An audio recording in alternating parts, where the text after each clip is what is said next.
Kim Chiu, kitang-kita ang pag-iwas kay Gerald Anderson sa Loyalty Awards ng Star Magic. Kim Chiu, may mga pasaring sa ex. Kim Paulandia, all out ang depensa kay Kim. Producer ng The Alibi, binasbasa ng Kim Pao forever. Tara, kwentuhan muli tayo.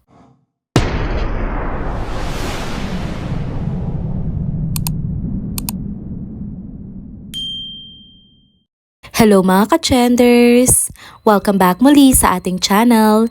Kung bago pa lamang kayo dito, wag nang kalimutang mag-like, mag-subscribe at i-hit na rin ang bell notification para lagi kayong updated sa mga balitang trending at napapanahon. Mga ka-trenders, grabe, ang dami nating pag-uusapan ngayon. As in, hindi ako makapaniwala kung gaano kainit ang social media ngayon. Parang isang malaking teleserye na nagising bigla. Tapos, sabay-sabay nang nagsalit-salitaan ang lahat.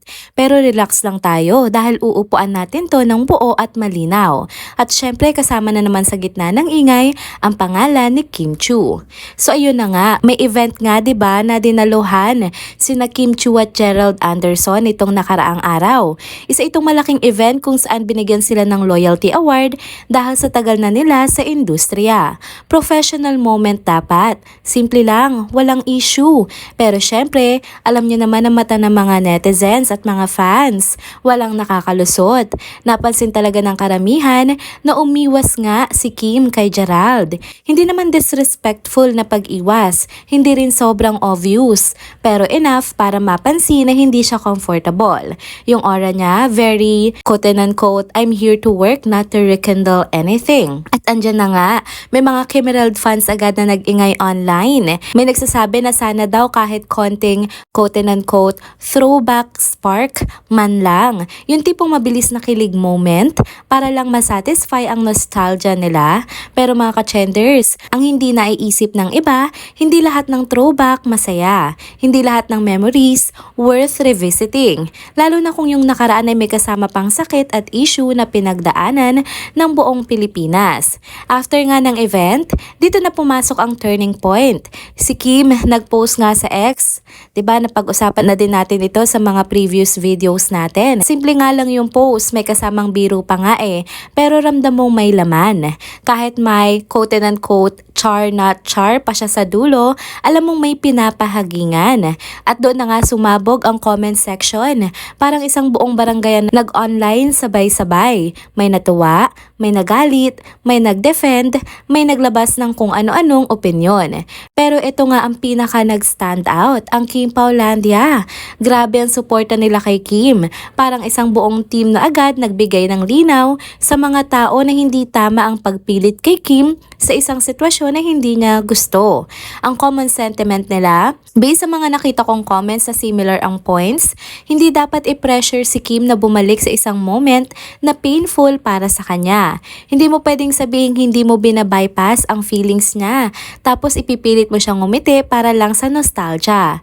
Naging open din ang discussion tungkol nga sa feelings ni Kim. Kahit 15 years na nga ang lumipas, valid pa rin ang nararamdaman niya noon. Hindi porket matagal na, ibig sabihin hindi na masakit. Healing does not depend on the number of years, ika nga nila. Hindi lahat ng tao pantay-pantay pagdating sa emotional scars. At si Kim, kahit move on na yan, may karapatan siyang umiwas sa anumang makakapagpa-uncomfortable sa kanya. Another point ng fans, hindi dapat i-romanticize ang breakup ni na Kim at Gerald noon. Hindi yun cute memory para kay Kim. Hindi yun teleserye reunion. Totoong sakit yun, totoong pangyayari na napanood nating lahat. Kaya hindi fair na i-push siya sa isang eksena na parang, uy baka may spark ulit. No, hindi yun ganon. Iba ang fantasy ng fans sa totoong pinagdaanan ng isang tao. At dito na nga nagkaroon ng shift. Biglang nag-tweet si Miss Carl de la Merced, ang producer nga ng The Alibi, na show nga ni Kim at Paolo. Simple lang yung tweet pero solid na solid ang dating. Sabi niya, quote-unquote, Kim Pao forever. At mga ka-trenders, doon na talaga nagkaroon ng explosion of happiness mula sa Kim Paulandia. Parang collective kilig. Parang sinasabing, okay na tayo sa bago. Tapos na ang lumang chapter. Kim Pao na ang bagong era. At kung iisipin nyo, 'di ba, bagay naman talaga sina Kim at Paolo. Pareho silang mas tahimik, mas mature, mas chill, at mas supportive sa growth ng isa't isa.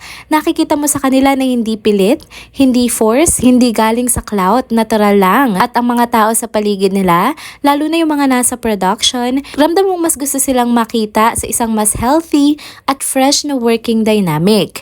Kaya habang tumatagal ang issue online, mas lalo pang lumilinaw ang point. Hindi na ito 2009, hindi na sila Kim Emerald, hindi na sila yung teen romance na kinabaliwan natin noon. May kanya-kanya na silang buhay, choices at growth. At kung umiwas man si Kim, walang mali.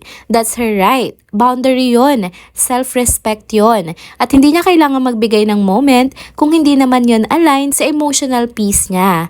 Pero syempre dahil trending ang lahat ng ito, ang daming na-open na conversations. Ang daming nagtatanggol, ang dami ding nagre-react, ang dami ding may mga sari-sariling opinion.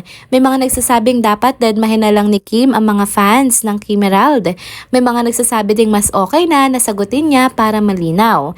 May iba namang nagsasabing suportahan na lang ang Kim Pao para totally happy vibes. At habang nangyayari nga lahat ng yan, tuloy pa rin ang pag-trend ng Kim Pao. Ang daming clips na lumabas, ang daming edits, ang daming nag-aabang ng projects nila.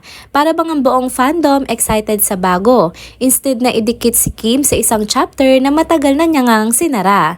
Kaya ito ang tanong ko ngayon mga ka-chenders, at gusto ko nga na mag-share din kayo sa comment section ng video na ito. Sa tingin nyo ba, dapat pang sagutin pa ni Kim ang mga issues na binabalik ng iba, o mas okay na totally ignore na lang siya at move forward na lang? At syempre, anong level ng kilig ang nararamdaman niyo sa Kim Pao forever? Mas bagay sila, no? Mas align talaga ang energy ni Kim kay Paolo. Drop your thoughts below mga ka-chenders. Excited akong basahin ang mga opinions nyo. Ang dami nating kailangang pag-usapan at ang saya kasi ang dami nating angle na pwedeng balikan. Let's talk! And there you go mga ka-chenders. Dito na po muna nagtatapos ang ating isa na namang trending video update. Salamat sa inyong pagsubaybay at pagsama sa akin hanggang sa dulo ng video na ito. Pero bago kayo umalis, huwag niyo pong kalimutang mag-like, mag-comment, mag-subscribe at i-hit na rin ang bell notification para lagi kayong updated sa mga balitang trending at napapanahon. Kita-kits po sa susunod na video. Paalam!